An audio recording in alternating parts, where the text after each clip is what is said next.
There will never be a point in your life where it's the right time to do a great thing. If you're waiting for that perfect moment, that perfect timing, it's not going to happen. You know what you have to do? You have to create the perfect time and the perfect opportunity and the perfect situation. So that a lot of people become comfortable. They stop growing. They stop wanting anything. They become satisfied. People getting ready to go to jobs that they don't like. Jobs that are making them sick. You see, when you're not pursuing your goal, you are literally committing spiritual suicide.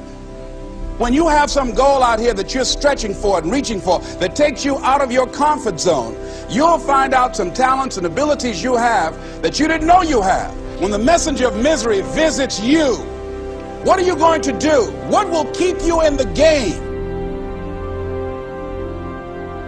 There are things that you think you'll never need to know, that you may only need to know one time in your life, but that could save your life because you had that knowledge.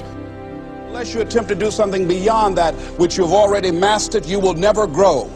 What is it that you looked at some point in time and you decided that you couldn't do it, that you talked yourself out of it? If you're waiting on your next door neighbor to make it happen for you, it may not happen. If you're waiting on your mother or your father, they may be so ancient in their thinking that they don't understand this opportunity that you have. And if you're waiting on them, it may never get done. You don't beg average people to be phenomenal. You don't beg good people to be phenomenal. You just are phenomenal, and you will attract phenomenal. What reason can you remember that you can call on, that you can reach on, that can make you get back up? Find that reason. If you're not where you are, if you're not where you want to be, if you don't have what you want to have, if you're not where you think you should be at this particular place, it has nothing to do with the system, but it has everything to do with the fact that you're not making the sacrifice. I want you to make that dream become a reality, because if you don't, you will be working for somebody else to make their dreams become a reality. Everybody is against you or don't believe in you no more. And let me tell you something, that's a lonely feeling. It's a lonely feeling, particularly people that you're doing it for. Most people take their greatness, take their ideas to the graveyard with them. Listen to me, if it was easy, everybody would do it. There are people right now who are working who don't want to work. There are people who hate their jobs, but they keep getting up to do it. The wealthiest place on the planet is the graveyard. Because in the graveyard we will find inventions that we never ever were exposed to. Ideas, dreams that never became reality. Hopes and aspirations that were never acted upon. Question is, what are you going to do with your time? What drives you?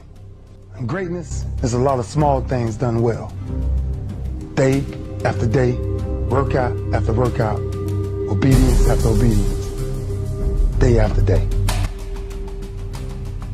When things don't work out for you, when things happen that you could not anticipate, what are the reasons that you can think of that can keep you strong? You will never ever be successful until you turn your pain into greatness, until you allow your pain to push you from where you are to push you to where you need to be. Stop running from your pain and embrace your pain. Your pain is going to be a part of your prize, a part of your product. I challenge you to push yourself. See, it's easy to be on the bottom. It doesn't take any effort to be a loser, but it calls on everything in you. You have to harness your will to say, I'm going to challenge myself. I mean that what you did last week don't count. Today is the only important day. There are 86,400 seconds in a day, and how you use those are critical. You got 86,400 today, and what you do today is going to cement who you are. Nobody's going to talk about what you did last week. That the biggest enemy you have to deal with is yourself. There's an old African proverb that says, if there's no enemy within, the enemy outside can do us no harm. you have this opportunity of a lifetime. It means absolutely nothing if you don't take advantage of it in the lifetime of this opportunity. I got a saying that when life knocks you down, try and land on your back, because if you can look up, you can get up.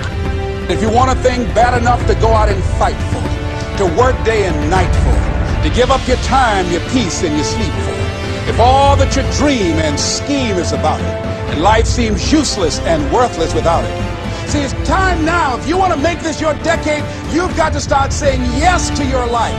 You've got to start saying yes to your dreams, yes to your unfolding future, yes to your potential, as opposed to saying no.